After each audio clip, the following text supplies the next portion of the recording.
Hello, I'm William Michael of the Classical Liberal Arts Academy, and in this video we're going to continue our reading in Homer's Iliad.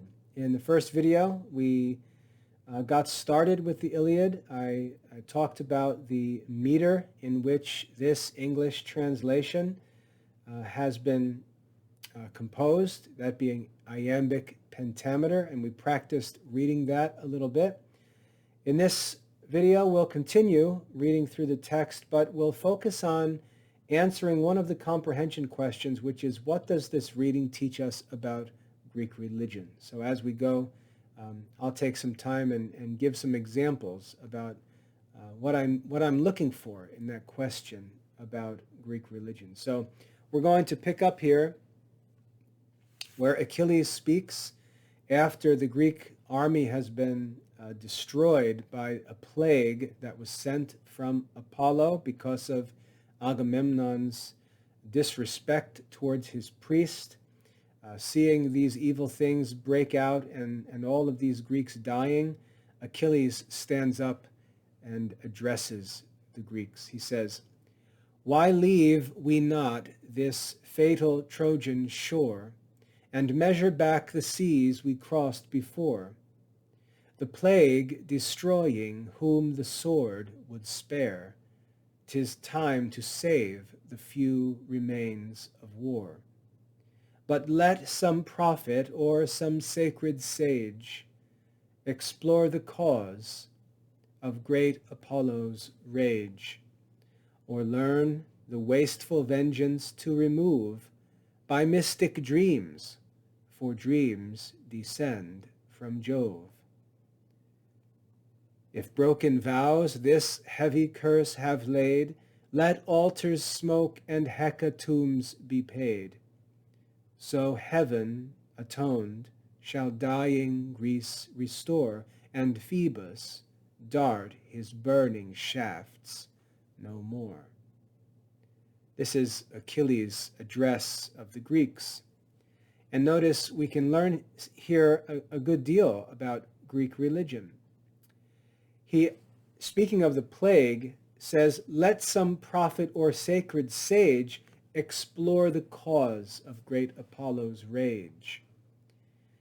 What this reveals is that among the Greeks, even though Achilles was one of the greatest and most famous, most influential of the Greeks, he didn't have knowledge of the activities of the gods. The gods were exalted in the mind of the Greeks, and their ways were mysterious. The Greeks understood that the gods influenced human affairs, but they didn't understand how. And because there were so many gods, they didn't necessarily understand who was affecting the things that they were experiencing.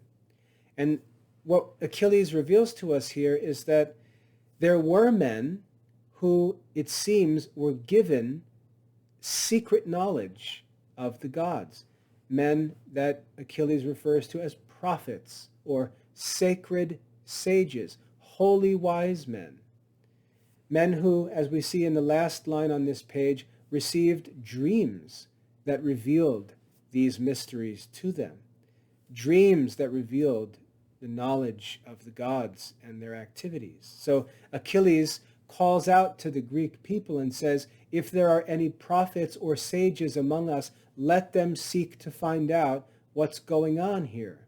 Let them seek to understand what the gods are trying to tell us. And as he says in the next page, if there is some cause, some human cause that has produced this effect, we will make atonement for it. We will offer sacrifices to atone for this sin, and hopefully that will cause the gods to leave off this punishment. And again, we learn about religion that the Greeks understood that human activities can anger the gods, and the gods can punish men. And if men offer sacrifices, we read, let altars smoke and hecatombs be paid. A hecatomb is a whole animal sacrifice, a great sacrifice. Many children don't understand the value of sacrifices because they don't live on a farm and know the value of animals. But animals are very expensive. If you look at a milk cow, for example, a milk cow is worth $2,000. So the sacrifice of a cow, a whole cow, or an ox is worth thousands of dollars. These sacrifices are very costly, and the Greeks would hope that the value of the sacrifice would express to the gods how great their sorrow is, and by the sacrifice they would be atoned or satisfied, and they would forgive the people and end their punishment. So we learn quite a bit about Greek religion from these opening words of Achilles here. We go on to read, he said and sat, when Calchas thus replied. Calchas the wise, the Grecian priest and guide, that sacred seer whose comprehensive view the past, the present, and the future knew. Uprising slow, the venerable sage thus spoke the prudence and the fears of age. So one of these prophets or seers or sages stands up here, this old man who has a knowledge, we're told, of past, present, and future. This is the kind of man Achilles was calling for to speak and reveal the cause of this plague. And so here Calchas speaks. Beloved of Jove, Achilles, wouldst thou know why angry Phoebus bent his fatal bow? First give thy faith and plight a prince's word of sure protection by thy power and sword. In other words, I'm not going to tell you the answer unless you promise me that you'll protect me, because what I'm going to say might get me into trouble. First give thy faith, thy promise, and plight a prince's word of sure protection by thy power and sword. For I must speak what wisdom would conceal, and truths invidious to the great, the powerful, reveal. Bold is the task when subjects grown too wise instruct a monarch where his error lies. For though we deem the short-lived fury past, 'tis sure the mighty will revenge at last. So Calchas asks again for Achilles' protection. And we read, to whom Pelides, or Pelides, or Pelides. That's referring to Achilles. Achilles is the son of Peleus, and therefore he's referred to as Pelides, or Pelides. Achilles responds to him and says, from thy inmost soul, speak what thou knowest, and speak without control. E'en by that God I swear who rules the day, to whom thy hands the vows of Greece convey, and whose blessed oracles thy lips declare, long as Achilles breathes his vital air. No daring Greek of all the numerous band against his priest shall lift an impious hand, not even the chief by whom our hosts are led, the King of kings, shall touch that sacred head. So Achilles assures Calchas that when he speaks, he will be protected. He has no need to fear, but he can speak without control, as Achilles said, not holding anything back. Encouraged thus, the blameless man replies, quote, nor vows unpaid, nor slighted sacrifice, but he, our chief, provoked the raging pest. Apollo's vengeance for his injured priest, nor will the gods' awakened fury cease.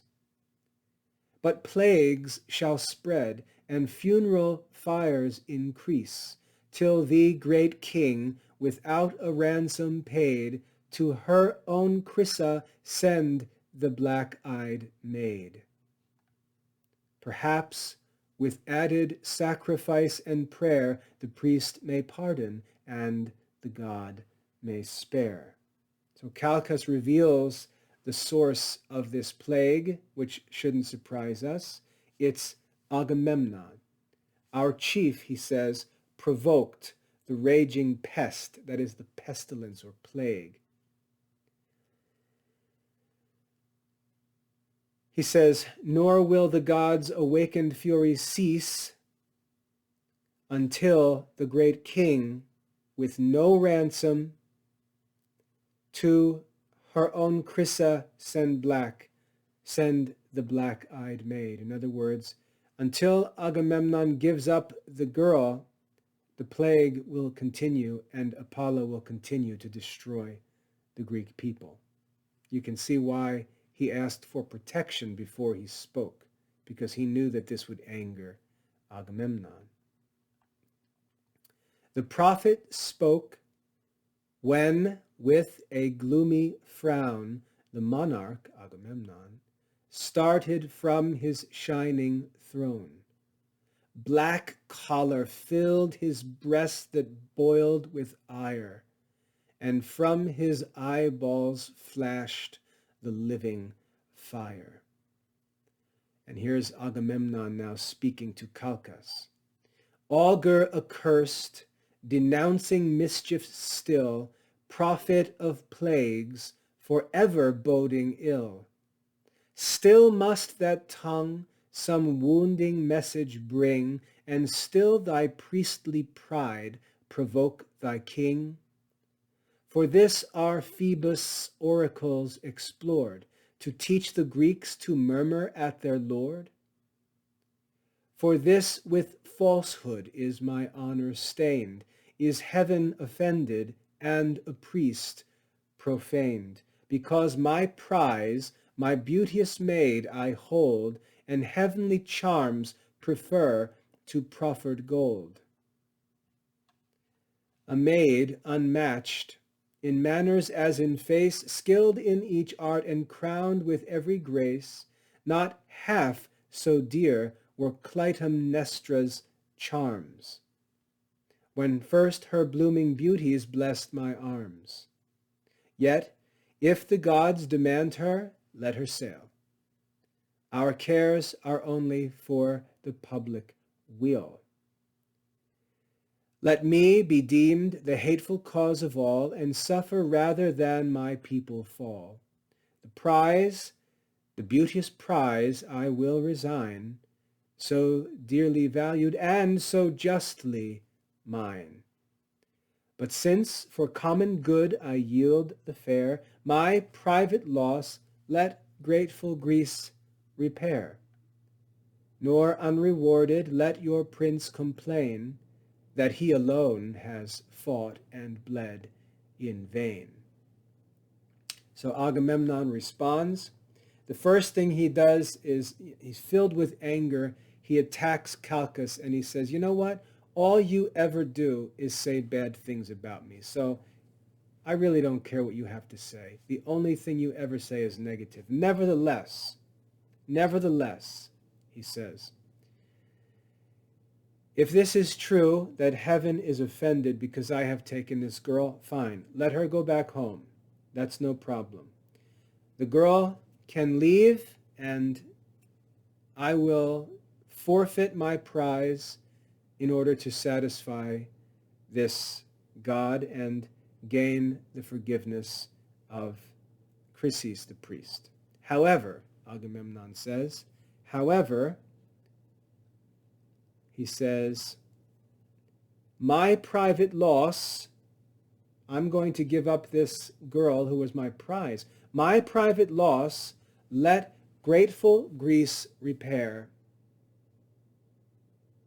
In other words, My people should repay me for this prize that I am giving up for their benefit. Let grateful Greece, let my grateful people repay me by giving me a replacement, giving me a prize in exchange for this girl.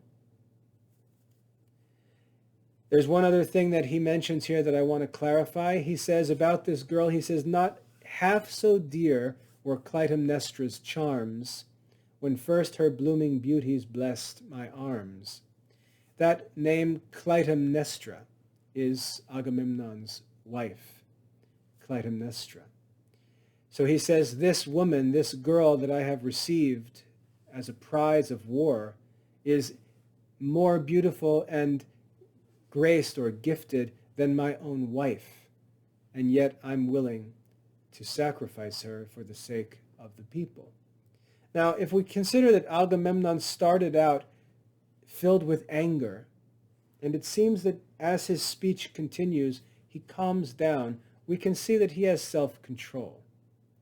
And yet what he's done was wrong, and he admits that it was wrong, and offers the girl back and simply asks that the Greeks would give him a prize as a replacement for the one that he sacrificed. Then Achilles responds to Agamemnon. Remember now the opening lines when Homer invoked the muse and asked the muse to sing of what? Of Achilles' rage. So we're going to see this strife between Agamemnon and Achilles, and what we want to ask is, who is wrong? What's the theme of this story, and what is Homer actually teaching us? Sing, O muse, the rage of Achilles. So let's pay attention to Achilles and his response now to Agamemnon. He says, insatiate king, impossible, never satisfied. Insatiate or greedy king, Achilles thus replies, fond of the power, but fonder of the prize.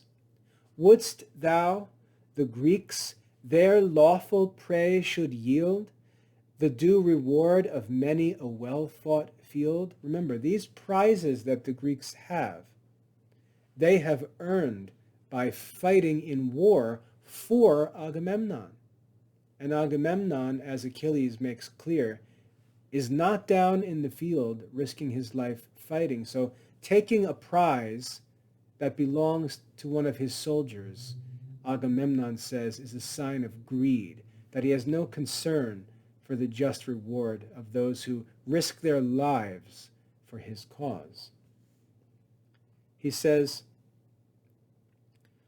the spoils of cities razed and warriors slain, we share with justice as we toil with gain.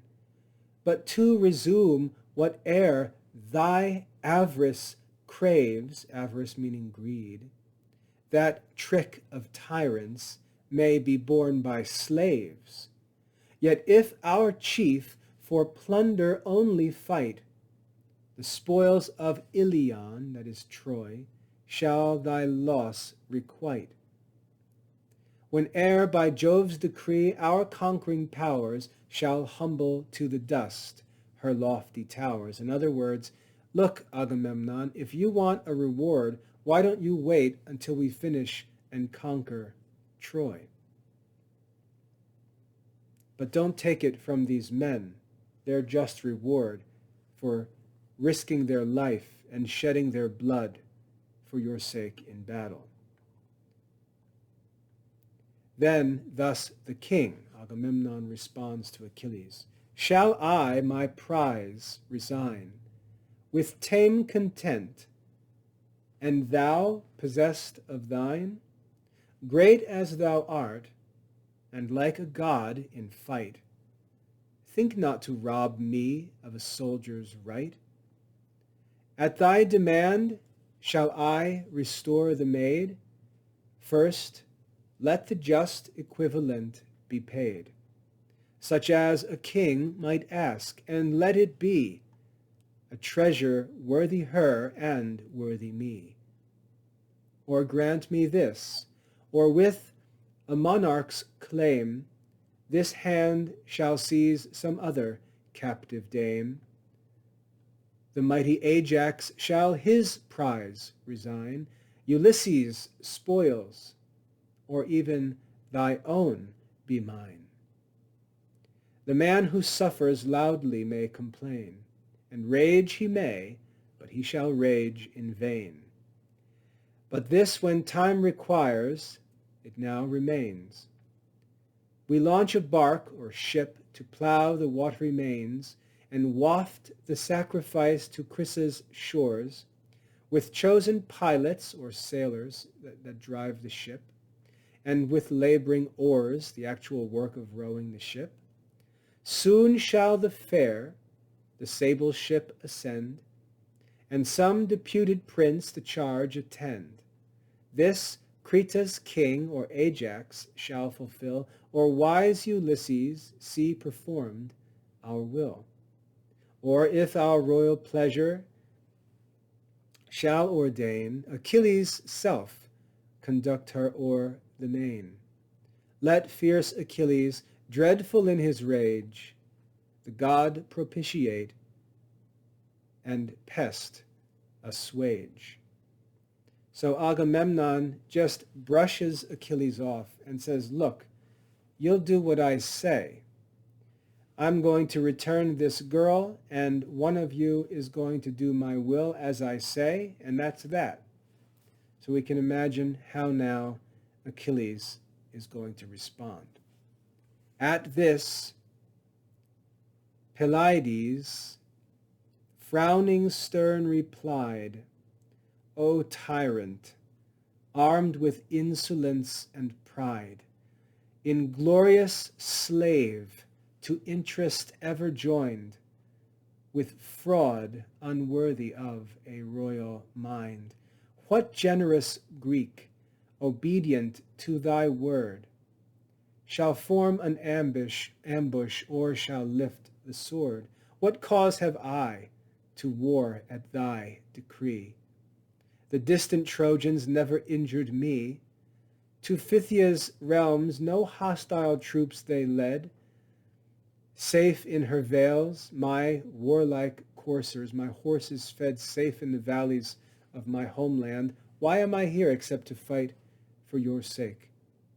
Far hence removed, the hoarse resounding main, and remember, main means the sea, hoarse resounding, the noisy sea, and walls of rocks secure my native reign, whose fruitful soil luxuriant harvests grace, rich in her fruits and in her martial or warlike race. Hither we sailed, Achilles says, a voluntary throng, a group of men who came willingly. We had no need to come here, to avenge a private, not a public wrong, to fight because of your brother's wife, not because of something that concerns all the Greeks. What else to Troy the assembled nations draws, but thine ungrateful and thy brother's cause?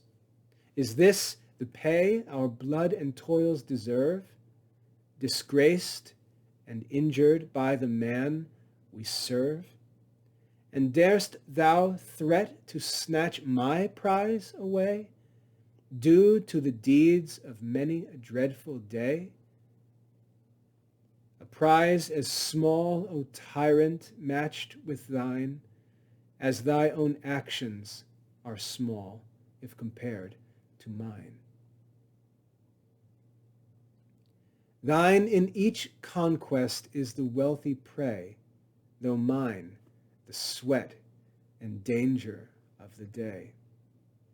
Some trivial present to my ships I bear, or barren praises pay the wounds of war. But know, proud monarch, I'm thy slave no more. My fleet shall waft me to Thessalia's shore, left by Achilles on the Trojan plain, What spoils, what conquests shall Atrides gain? So here we have the strife of Agamemnon and Achilles. Achilles says, you know what? I have no reason to be here. We came here from our safe, happy land in order to fight for you and your brother. And this is how you treat us. You disrespect us, threaten to take our prizes away, as little as they are, while you really do nothing to earn your prizes. I'm the one who wins these wars, and you take the greater portion of the spoils. But you know what? Achilles says, no more. I'm out of here. I'm thy slave no more. And he says, if you are left by Achilles on the Trojan plain, what spoils, what conquests shall you gain? So Achilles puts Agamemnon in his place, threatens to leave, and says, if I pack up and leave, I'd like to see what you go do in Troy. You can do nothing without me. And then Agamemnon responds. To this the king, fly, mighty warrior, fly. Thy aid we need not, and thy threats defy.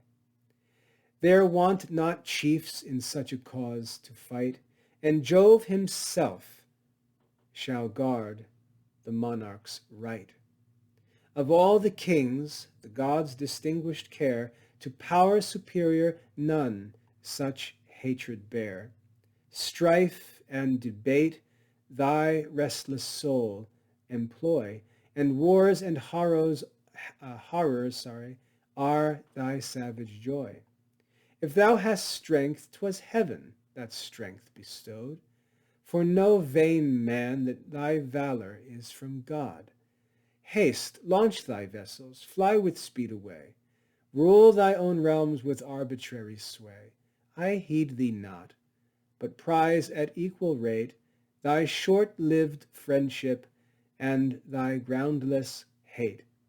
Go, threat thy earth-born Myrmidons, but here 'tis mine to threaten, prince, and thine to fear. Know, if the god, the beauteous dame, demand, my bark or ship shall waft her to her native land. But then prepare, imperious prince, prepare, fierce as thou art, to yield thy captive fair. Even in thy tent I'll seize the blooming prize, thy loved Briseis with the radiant eyes. Hence shalt thou prove my might and curse the hour thou stoodst a rival of imperial power. And hence to all our hosts it shall be known that kings are subject to the gods alone. And so Agamemnon, hearing Achilles' threats, says, go ahead and leave. I don't need you. There are plenty of men here to fight. Go back to thy little kingdom. Rule over the Myrmidons. That was the name of his people. And the name Myrmidons means the ant people. He says, go back, rule over your people. We don't need you. The gods themselves will protect me. The gods who give you your strength that you boast of.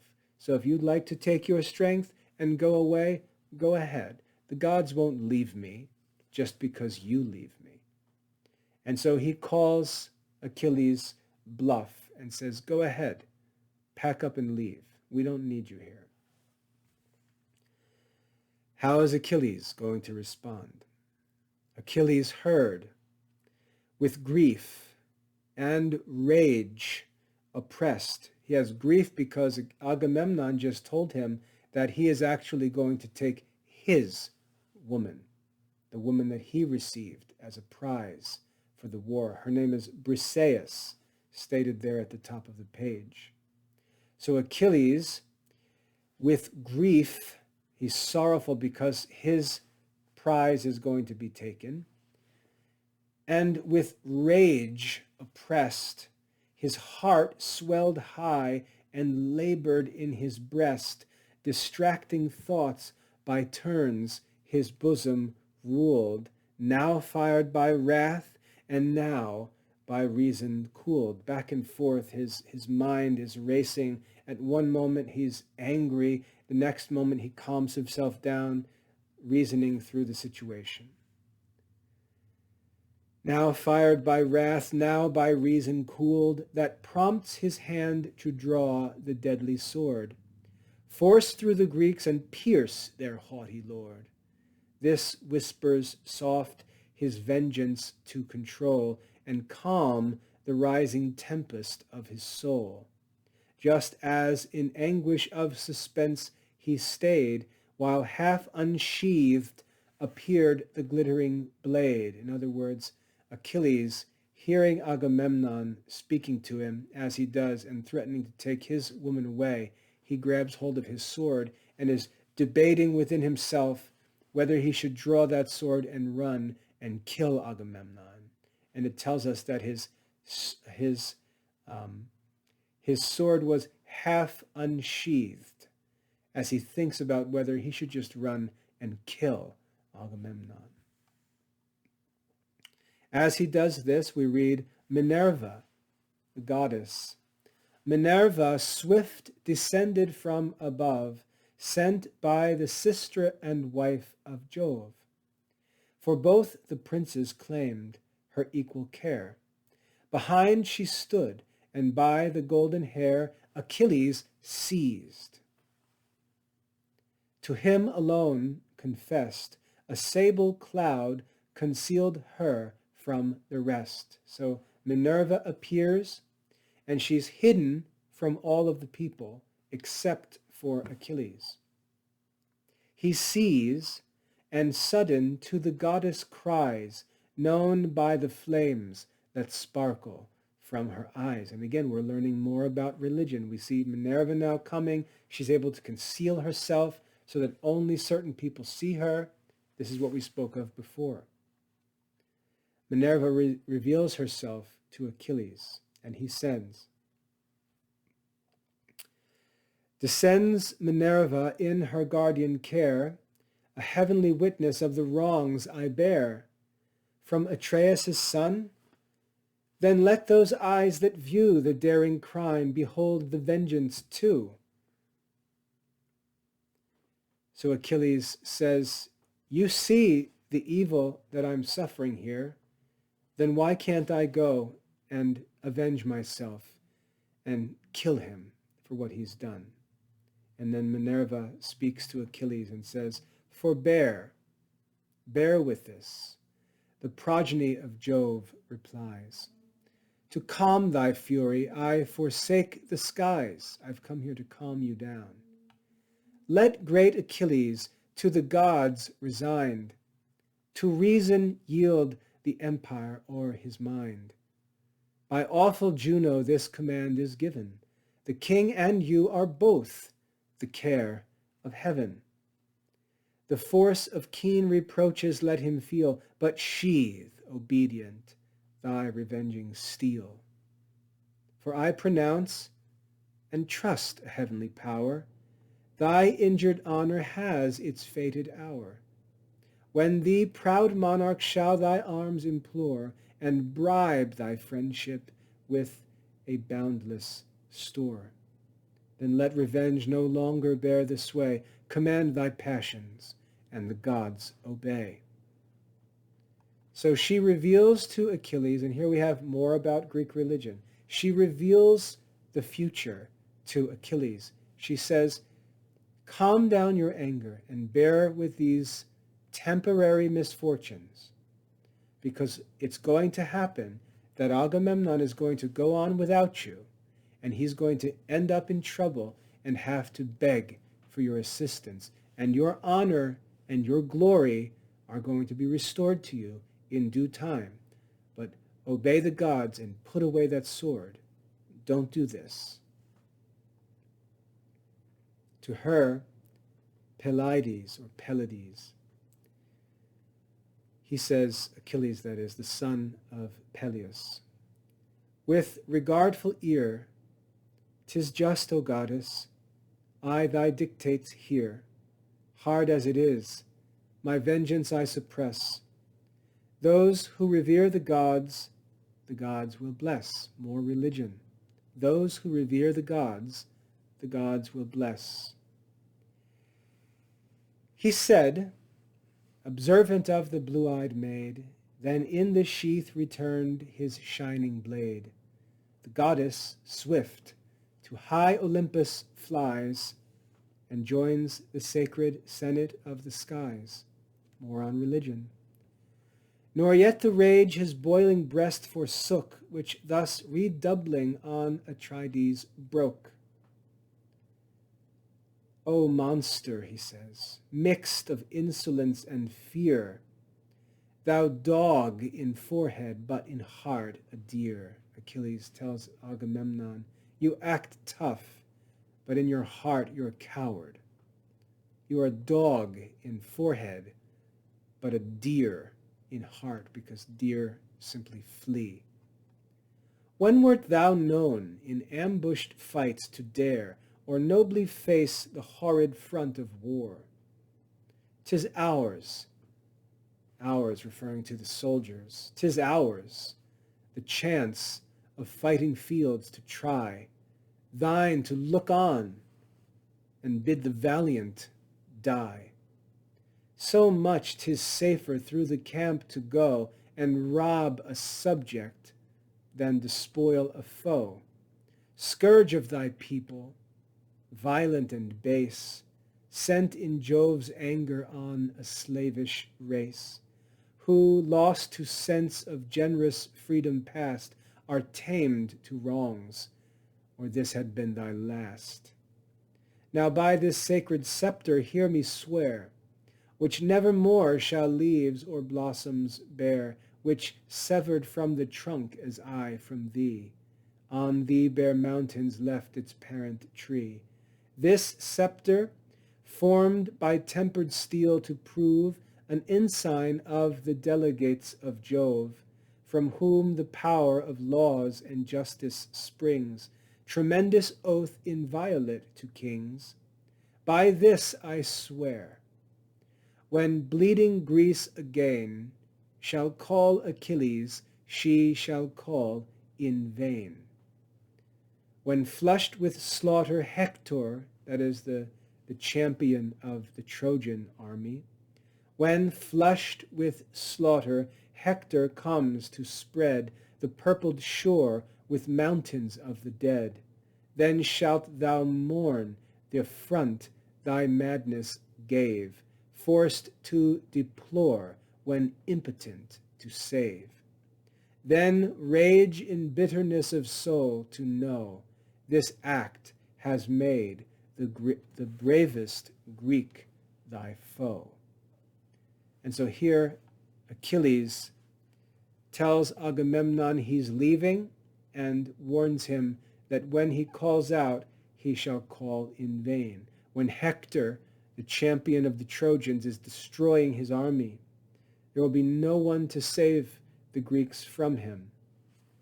Agamemnon will be proven impotent to save, and then, in bitterness of soul, he'll look back and regret this day, this act which made the bravest Greek his foe. That's Achilles' response to Agamemnon. We then read, he spoke and furious hurled against the ground his scepter starred with golden studs around, then sternly silent sat. With like disdain, the raging king returned his frowns again. To calm their passion with the words of age, slow from his seat arose the Pylian sage, a wise man of the island of Pylos, who will meet later, actually in the Odyssey. We'll learn more about him. So an old man, hearing this argument between Achilles and Agamemnon, this old man, experienced Nestor, stands up. Experienced Nestor, in persuasion skilled, words sweet as honey from his lips distilled. In other words, he's an eloquent man. And here we see the model in ancient Greece of the benefit of the rhetorical art. Words sweet as honey.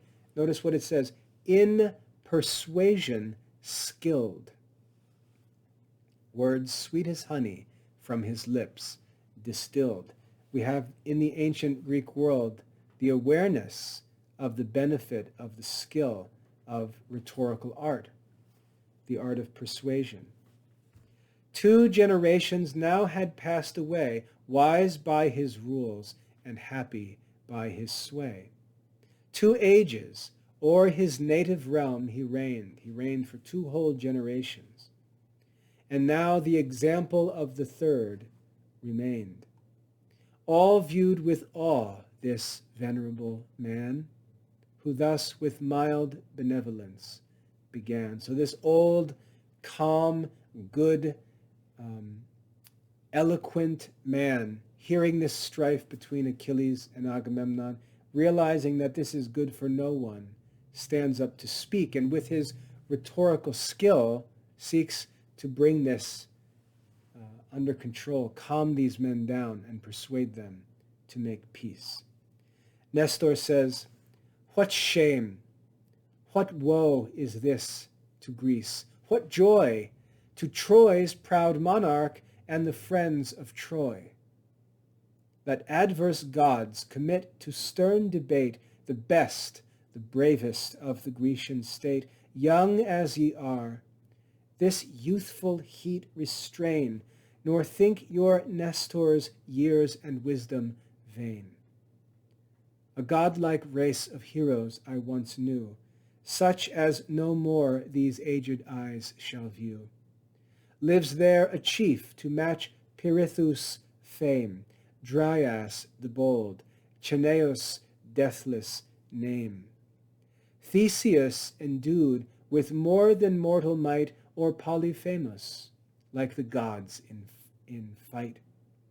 With these of old, to toils of battle bred, in early youth my hearty days I led. Fired with the thirst which virtuous envy breeds, and smit with love of honorable deeds, strongest of men, they pierced the mountain boar, ranged wild deserts red with monsters' gore, and from their hills the shaggy centaurs tore. Yet these with soft persuasive arts I swayed. When Nestor spoke, they listened and obeyed. If in my youth even these esteemed me wise, do you, young warriors, hear my age advise. Atrides, seize not on the beauteous slave, that prize the Greeks by common suffrage gave, nor thou, Achilles, treat our prince with pride. Let kings be just, and sovereign power preside.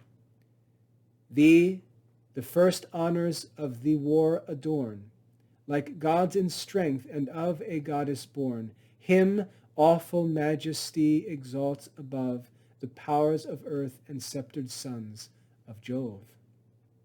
Let both unite. With well-consenting mind, so shall authority with strength be joined. Leave me, O king, to calm Achilles' rage. Rule thou thyself as more advanced in age. Forbid it, gods, Achilles should be lost, the pride of Greece and bulwark of our host." Those are the words of Nestor. And what he says is, I'm an old man. You're 2 young men. You, Agamemnon, older than Achilles, Achilles a young warrior. I lived in days when I saw warriors that were far greater than any men who live at this time. Glorious men of old, men like Theseus, great heroic men.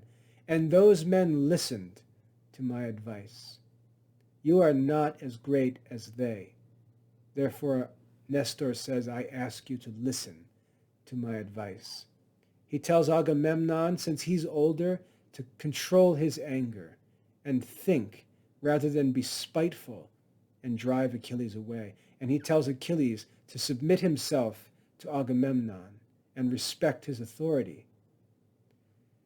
Nestor is concerned with the common good. He doesn't get involved in this fight between these two men because he knows if this fight continues, no one wins. The only people who can rejoice over this fight between Agamemnon and Achilles are the Trojans. And so whatever needs to be done must be done, because this has to end. Agamemnon cannot allow Achilles to leave, because he is the pride of Greece, the bulwark of our host, the strength of the Greek army. Here we're at around 45 minutes, so I'm going to end this video. What I'd like to draw your attention to and remind you of is that we took some time to talk about what we can learn about religion from this reading. And as I said, that's one of the questions I ask in all of the comprehension questions. I always ask as you read Homer's works to think of or pay attention to what he reveals about Greek religion. And in this reading, in this video, we've seen quite a bit revealed about Greek religion. We've seen where the Greeks are understood to live far away and be distant, how their activities are mysterious and difficult for the common people to understand, and yet they're revealed to men.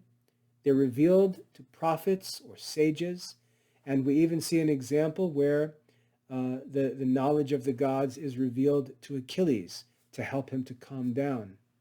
So we learn quite a bit about religion. We learn about their sacrifices, how they seek to atone the gods when they're angered by their bad behavior. So these are the kinds of things I want you to look for as we study these ancient classics. I want you to look for what they teach us about ancient religion from their own mouths, as it were. Not us talking about what we think the Greeks believe, but the Greeks themselves practicing and speaking about their religion. Gather this information from these sources, all that you can learn about religion. That's the emphasis of this second video, and I hope that's helpful. In our next video, we'll continue. We'll take up another one of those questions. But for this video, I'd like you to learn how to keep an eye out for religious teaching that's contained in the Iliad and understand the religion of the ancient Greeks. I hope that's a helpful guide as we continue to read. I hope you're getting more comfortable with the iambic pentameter. You'll notice sometimes I don't even get it perfect. We actually have to study the lines and read through them in order to make sure we read everything with exactly the right meter. It's difficult when you're reading quickly. You need to slow down and read and sometimes reread a line until you get the meter right. But I hope you're getting more comfortable with the meter and can start to feel and hear it as we read. And in our next video, we'll continue after reading Nestor's advice to Agamemnon and Achilles and see what happens in this strife between these two great Greeks. God bless your studies.